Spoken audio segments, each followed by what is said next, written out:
Hey everyone, so I have a Grand Design 3740BH and decided to put some Boogey lights on it. I was hesitant, but I finally got around to doing it. So I bought the full set that's already pre-built. So this is the kit I bought. So it comes with two 12s, two 6s, two 16s, and this is optional wheel lights if you'd like them. I didn't get them because I thought they're probably bright enough, and I am very correct.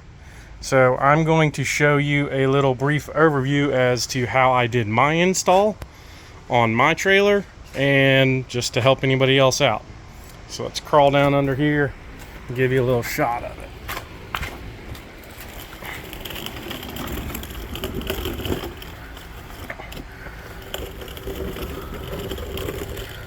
So this is in the very front corner, right?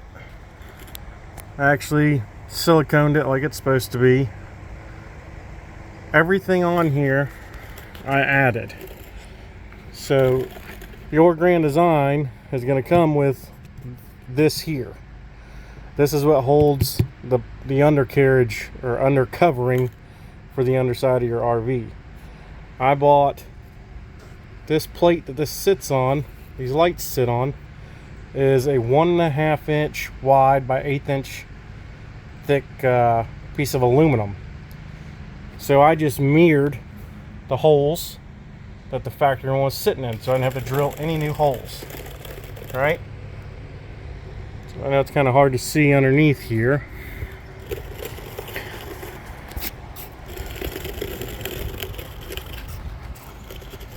But you can see it goes all the way down and around. Very clean, very flat surface. Here's a joint here, because you can only get these things in 8-foot pieces. So there's a joint right there.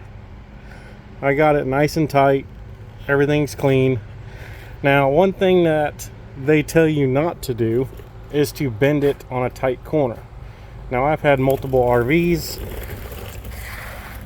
and had some crappy RVs or crappy LEDs from Amazon, and I've done a much harder turn with that on a cheap set from Amazon, and I never had a problem. These are much beefier. I mean, that's actually a pretty soft turn. It looks harsh, but it's really not. So I actually bent all this, made it nice and clean all the way down, so it stops just before the axle. This tube is actually an add-on that I did, and this is another piece I put on here just so you wouldn't see the light from the side, because you can kind of see that drop frame from any angle.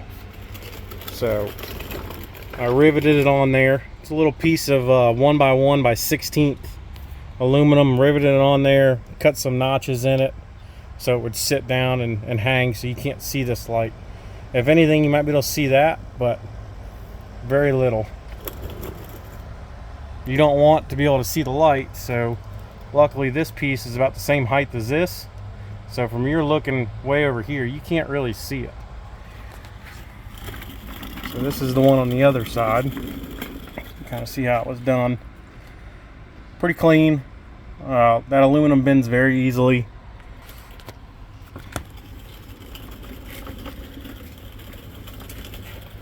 And I should have cut that, but I was like, yeah, we'll take a chance to see if it rides. If it doesn't ride, I got the heat shrink. I'll pull it off, and because this is actually a little piece of heat shrink that they give you, so you can cut it and put it on there so you can make your links. But get down here to the back side. So I gotta get my butt back here. This is going to be the left rear of the RV, and this is actually an 8-foot piece plus a little bit more.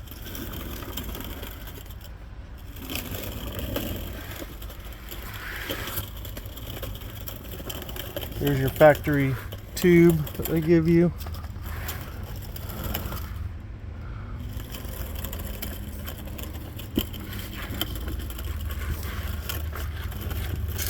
So back here on the back, that's where it ends, right? Ends right there. It comes with these little clips. Maybe you can see that. It comes with these little 3M so you can put a zip tie through it. So I ran that wire down my hitch. So on the receiver side, this is a piece of 1.5 inch 16th aluminum angle. I've watched a couple videos and this is how other people have done it. Very clean. I drilled 4 holes, put some little 3/16 rivets in it. It's solid. I mean, it ain't going nowhere. You can, ain't gonna move at all. I can get over here to this other side. This is where everything meets up on this back right corner. So I have all 3 of these going in. All the wiring is sitting up in here. It's just hanging out right here, right? So this one's a 15-foot wire, this one's a 15-foot wire, and I think that one's a 20-foot wire. So all these are up here. I heat shrink them 3-to-1. They give you a 40-foot extra cable, and I fish taped all the way through the belly. Because I had all these already off, right? Already had all these screws off, and this thing was kind of sagging a little bit. So I ran a fish tape all the way down this whole thing and pulled the wire, so I have 1 wire up in the front. So on mine too, this gas line was actually using these bolts here down. So there's cross members through here. So I just decided, since it's doing it like that down there, why can't I do it down here? Otherwise it would just kind of mess up the way the lighting was. So I didn't want that. So I just moved it over a couple feet, or not even a couple feet, about 10 inches. So it's sitting like that. And this is the back rear. This is one of the ones I cut. So you can see I cut it. I give you a little heat shrink, you put it on there, and it's nice and clean. It looks good. So we're gonna move up to the front now, and I'll show you where all the wiring is. All right, so now we're back up here at the front. So that's where all the wires for the front ones go in, okay? The one on that side is actually running up underneath here on this belly. So all my extra wire is sitting right here on the other side of this, okay?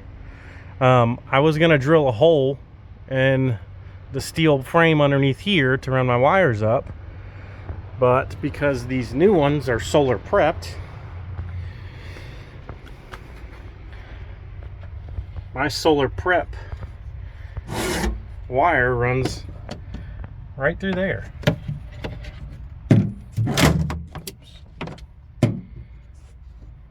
This is the wire that runs up to my solar panel right here.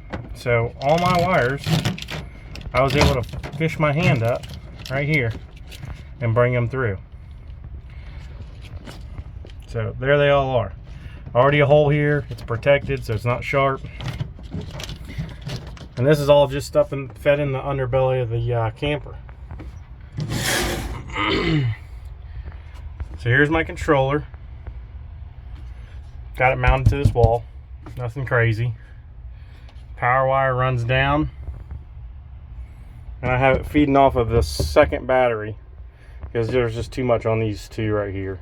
There's a solar panel charger and a bunch of other things that it's feeding off of from the factory, so I didn't want to mess with it. I just figured I'd go to this one.